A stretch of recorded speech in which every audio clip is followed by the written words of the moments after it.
Why does yours relentless MJM appear to have a horseshoe up my rear end? Michael McLean, nobullbook.com. You can get a copy of my brand new book, How to Not Get Your Ass Kicked in Business and in Life, at that domain, nobullbook.com. And immigration is open for my paper and ink monthly newsletter. You can get a copy of my September newsletter. That is, I'm actually just finished writing today, and I'm proofing at badassletter.com. So lots of new things there. Today, why I've lived what appears to be a charmed life, and the importance of language in our lives as badass world builders. I have a story to share. My wife Krista has always been told by her sister and by her parents, by her friends, family, that she has always been a lucky person. Oh, you're such a lucky person, and things always seem to go your way. And, you know, no matter what, you're always going to land on your feet. No matter what, things are going to work out for you. You're such a fortunate person. And the same is said about my father. My father, Frank McLean, who's turning 89 next weekend. Next weekend, first week of September, my dad will be celebrating his 89th birthday, doing well, living independently with my mom. And my dad is one of the luckiest men you could ever imagine. If there's a raffle at the church, and my dad's one of these guys who always is buying tickets to support charities. Whenever we were a kid, my dad would always be pulling out the roll of money to support the 50-50 draw at the hockey game or the baseball game. My dad was always the guy buying the tickets. You know, when we had to raise funds at school, out would come the money. My dad, I'll take 5 of those tickets. I'll take 10 of those tickets. You know, buying tickets for the quilt at the church, anything and everything to support his children, but also any charity. In the office, people would come, Frank, you want to support? We're trying to raise funds for blah blah blah. All right, sure, I'll take a book of tickets, and always lucky. And then who the hell wins the quilt? Who the hell wins the $500? Who the hell wins the 50-50 draw at the Blue Wings game? Frank McLean. It was insane. Almost every second, third time. Well, I won the draw last night, or, oh, I won the free trip to the ski lodge, or whatever it was. Just a guy who seems to be incredibly lucky. Even my mom's always like, oh, your dad is so lucky. I mean, if it just caught, I've never won anything in my life. And then myself, I don't appear to be as lucky as my wife, Krista, or my dad. Nobody. Frank's number 1, Krista's number 2. But here's the thing. I've been thinking about this for a while now. And it's almost like wealth attraction. I believe in wealth. If you don't believe in wealth attraction, if you don't believe there's a way to attract abundance and especially wealth, if you don't believe that money is magnetic, you can either repel money or you can attract money, then I can guarantee you don't have any money, because wealth and money attraction is a very real thing. I'm not a woo-woo guy. I'm not into the old secret where you manifest everything into your life and stuff like that. I'm more of a action guy. I'm more of a get up and work And my style of manifestation is roll up your fucking sleeves and take action every day. That's kind of my manifestation. But when it comes to wealth attraction, I believe that there's money magnets. I believe your relationship with money is critical. You know, like most people repel money. Most people have a negative relationship with money. Most people have money blocks, you know, and money runs. Money goes where it's loved and appreciated and respected. I tell that to my daughter Emery every day. Money goes to where it's loved, appreciated, and respected. If you don't respect money and you don't appreciate money, you can see it in different states and provinces, where there'll be a Democratic state versus a Republican state. There'll be a pro-business state versus an anti-business state. There'll be a state or a province where money is welcome, where taxes are low, where things are pro-business, they're pro-tourism, they're pro-industry. They want people to come and spend and invest in the state or the province. And then you'll see states and provinces where money is being repelled, where there's massive taxes on tourism, taxes on small business, taxes, corporate taxes, business taxes. And gradually you see the money just pour out of those states, pour out of those provinces. A good example is New York versus Florida. In Florida, money is welcome. So it's pouring into the state of Florida, and people and entrepreneurs are pouring into Florida. Small business owners are pouring into Florida. Investors are pouring into Florida, and therefore money and wealth is pouring into Florida. Same in lots of other states too that are pro-business, pro-investment, low tax, that kind of thing.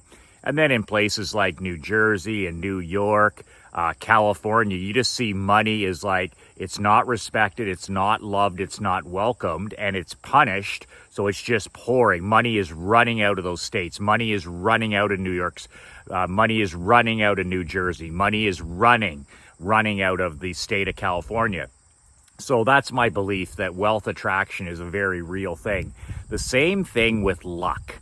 And I'm one of these guys where I believe the harder we work, the luckier we become. I just believe that. I learned that in pro sport, and I learned that in amateur sport. The harder I work and the smarter I work, the luckier I become. But I totally believe that in luck. I totally believe that luck, you win a Super Bowl, you've had some pieces fall together. You've stayed relatively injury-free. You've had, you've had some breaks go your way. You win an NBA crown. You win, you have a successful business. There's a lot of things that have to go right that could go wrong. So I certainly believe that luck is a part of success and luck is a part of winning. So back to my story about my wife, Krista, my dad, and myself, where I believe that luck is something like wealth attraction, where it's connected to language. And this is my own theory. I didn't read this somewhere or swipe it out of somebody's newsletter. I just believe from listening to my dad's language as an example. My dad, ever since we were little kids, has always said, "I'm the luckiest guy in the world. I'm the luckiest man alive." Like, that's not something that 99% of people say, okay? It almost stops traffic when you think about it. So my dad's been saying that to himself since he was a little boy. So he's been saying that for 80 years. I'm the luckiest guy in the world. We have a wedding to go to tomorrow. My niece is getting married. She's 25 years old, and it's a really big deal. We haven't had a wedding in our family since Krista and I got married 11 years ago. And my niece is getting married, and it's a really big deal because my daughter Emery gets to be a flower girl. We didn't think that was ever going to happen in her life, and she's 9 years old. But my dad, I'm like, yeah, you're going to get to see your first grandchild get married. I'm the luckiest guy in the world. My dad, he works to age 85. Well, I'm the luckiest guy in the world. Dad, I hear you won the 50-50 draw at the Blue Wings playoff game, like $1,100 cash. Well, what can I say? Luckiest man alive. And then it's the same with my wife, Krista, in terms of language. Well, I've always had a horseshoe up my butt. This is what my wife says all the time since I met her. I'm like, man, you got into Queen's University the day before enrollment, the day before classes started, and you got into the top university in the country on the very last day because somebody else decided not to go, and they hand delivered your acceptance to the pool area at your parents in the summer. What can I say? I've got a horseshoe up my butt. Things always work out for me. Things always work out for me. Things always work out for me. And then myself, and I didn't realize this until I took inventory of my language over the last couple of years, where I've been checking to see, how many times do I say can't in a day instead of won't? How many times do I say I'm tired? How many times do I say I'm fatigued? Like taking inventory of my words, because like Dr. Maltz says, language is everything. How you speak to yourself is how you speak to yourself. You can't take words back. But just saying those things that I've been saying to you for the last couple minutes, I've got a horseshoe up my butt. I'm the luckiest guy in the world. I'm the luckiest man in the world. It just makes me feel different. It makes me feel better. It makes me feel, I don't know, more abundant. So it's just proving again that language, how you talk to yourself, is so damn critical. I talked about, instead of saying can't, say won't.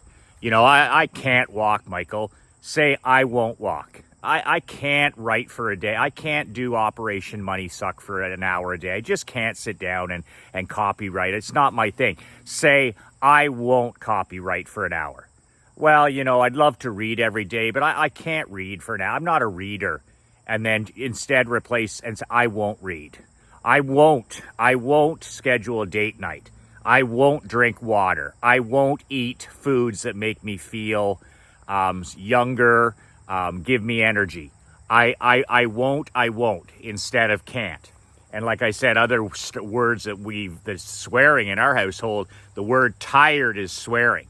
My daughter, my wife, myself, you never hear us say, we never, ever. It's like, that's a swear word, or bored is a swear word in our home. Don't ever let me hear you say that you're bored. Are you fucking kidding me?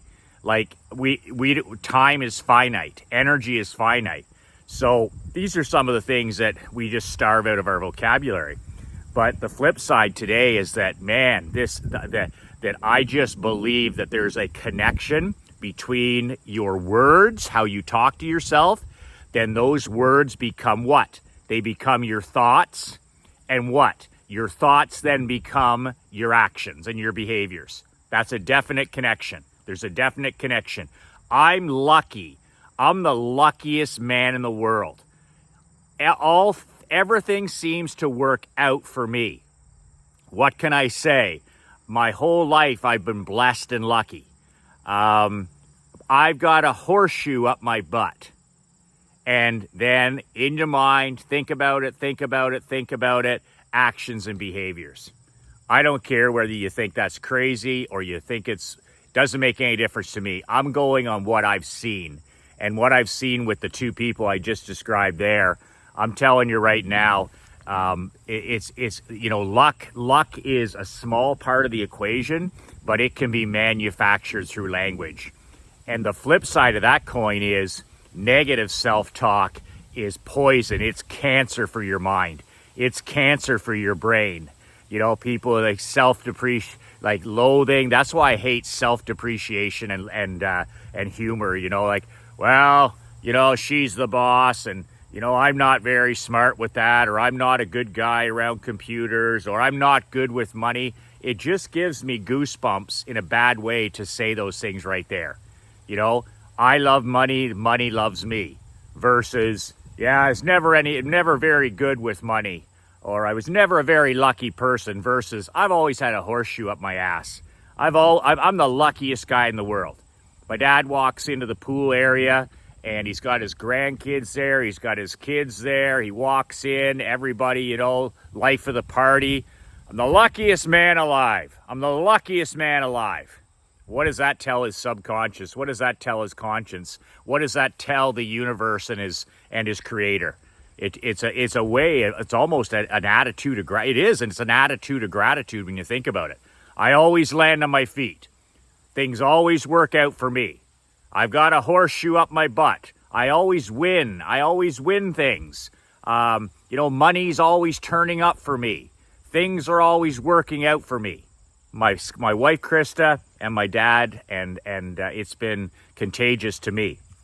Things always work out. I'm the luckiest guy in the world. So since this has been happening, I've been really changing my language, to the way I really feel. I almost call it gratitude language, where, I always attract the best people. I always attract the best clients. I always attract the best mastermind members. I always attract the best people on my list. I always attract the best newsletter subscribers. I always attract great friends. I live in the greatest 2 countries in the world. I live at the greatest time in history to be alive, 2022. I live in the most abundant, wealthy. I live in abundance and opportunity beyond any imagination.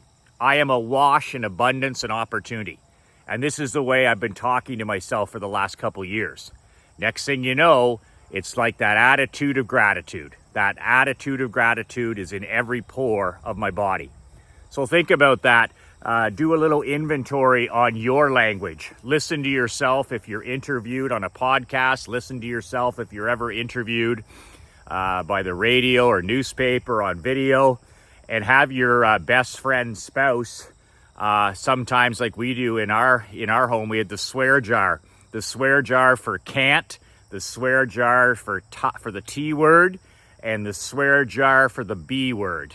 And boy, the next thing you know, those words are starved out of your vocabulary. And like any bad habit, a bad habit is replaced by a good habit. Can, won't, all this kind of stuff. So check your language at the door and see how much luckier you can make yourself. And at the worst case scenario, you're going to have more attitude of gratitude the way you talk about yourself. In other words, talk about yourself like you're the luckiest guy alive. Talk about yourself like you're the luckiest father on earth. Talk about yourself like you're the luckiest businessman on the planet. Talk about yourself like you're the luckiest, most fortunate, most blessed man on this planet.